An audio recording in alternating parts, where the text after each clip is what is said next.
What is climate change? Like, when we talk about this big thing, like when we search on Google climate change, what's going to pop up? A lot of it may be on the rising temperatures, or it may be on other issues. Greenhouse gases. Yeah. So one of the main things that pops up is the meat industry, and it's something that's been talked a lot about lately, more so in recent years, and how it contributes to greenhouse gases, right? Like, you hear people saying they're going vegetarian or vegan because it's good for the environment. Why is it good for the environment, and why do people feel the need to make drastic changes to their lifestyle to help the planet? What else can we do to help the planet besides reducing our meat intake? Protein in your diet. Regardless of what your diet is, you need protein. Products are actually known to be the greatest source of essential amino acids, which is what protein is, right?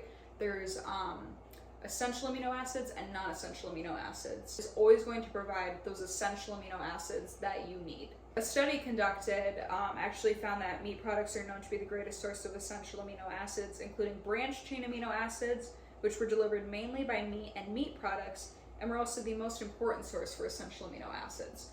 But I do want to touch really quick on the vegan side of things. Like, when you're consuming a vegan diet, how does that influence the environment? Because a lot of people go vegan in order to help the environment.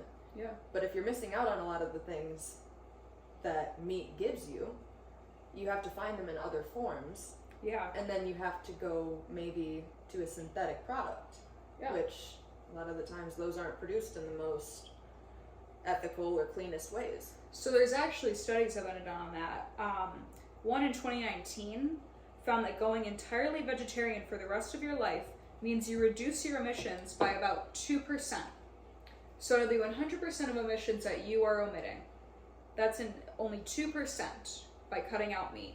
And the study actually found that these emissions would be otherwise contributed to through saved grocery costs with excess purchasing in some other form of the supply chain. So say you go vegan, you, for example, you don't eat chicken. So you go to buying like Beyond Meat, like the plant-based chicken. With all these additives. All these additives, anything else that's contributing, that may have more greenhouse gas emissions than chicken. If not the same. Yeah, and we see this a lot in lab-based meat as well. Researchers at UC Davis did find that lab-grown meat's impact is likely to be orders of magnitude, quote, higher than retail beef based on current and near-term production methods. So that's just one factor in lab-based meat, is how it could be the solution that people are looking for, but it's actually worse for the planet. Mm-hmm.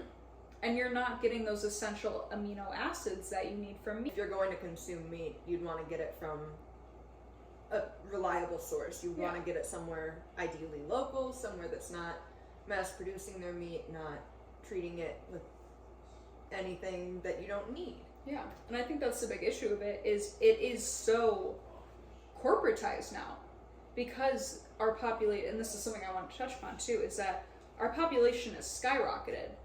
And this really didn't start until post-World War II. So a 2017 study found that total production of meat has more than quadrupled since 1961. This is in part due to a rapidly growing population. Really uses, that causes a lot more demand for things like water supply, human effort, land space. Why is meat the thing that people are focusing on when they say that population has expanded and it's now becoming an issue with not only feeding people, but the global impact of land usage? States Environmental Protection Agency found that agriculture, including meat, creates only 10% of total U.S. greenhouse gas emissions. Considering that, when I say agriculture, I am not strictly saying meat. That's the whole shebang. This also includes crops, which yes, can be crops used for supplying meat, but it's mainly going to the human population. When we dive deeper into that 10%, what we're actually finding is that livestock production in the US contributes to only 4.2% of all greenhouse gas emissions. And that's not that much comparatively, because if you look at other parts of our economy that contribute to all these greenhouse gases, what are some of the other percentages that you're looking at? Transportation, 28%. That is almost 7 times greater than livestock production. We got electric power at 25%, industry contributing at 23%, and residential and commercial at 13%. All So numbers all for of the those, EPA. all of those are higher than all of agriculture. And combined are 9 times greater than agriculture. Yeah, so one of the things that we can really look at in recent history that we can all remember is the COVID pandemic. You know, it impacted all of us in a variety of ways, but you know, the main thing we think about when we think of that is quarantine. We Yes. were all locked up. Nobody was using their cars except for, you know, maybe essential workers going to work, that kind of thing. But that was still statistically so much lower than what we're used to. Yeah, transportation completely dropped down. A lot of emissions that were happening completely dropped because these industries weren't open. What we find actually in a study by the EPA is that during the pandemic, there was a sharp decline in emissions due to the impacts of the coronavirus pandemic on travel and other economic activity. So that's not including the meat industry. That's talking about travel, so planes, cars, trains, Cruise ships. significantly cut down. You name it. There's so many different forms of transportation these Oh days. yeah, significantly cut down, and other economic activities. So, like industry, which is that 23% contributor, that was cut down too because these people weren't going to work. You know, like cargo shipping. One of the most obvious signs that if you cut greenhouse gas emissions, if you cut so many different aspects of the industries that we have right now, like transportation, you could visibly see in the environment how much it benefits from not having all of these outside factors. Oh, The yeah. meat industry alone contaminates the water because of the fertilizer it uses. It uses so much land a lot of times by deforestation, which then just harms the entire ecosystem around it. Especially in Italy, there were so many animals that started returning to their natural habitats just because it was safe to finally.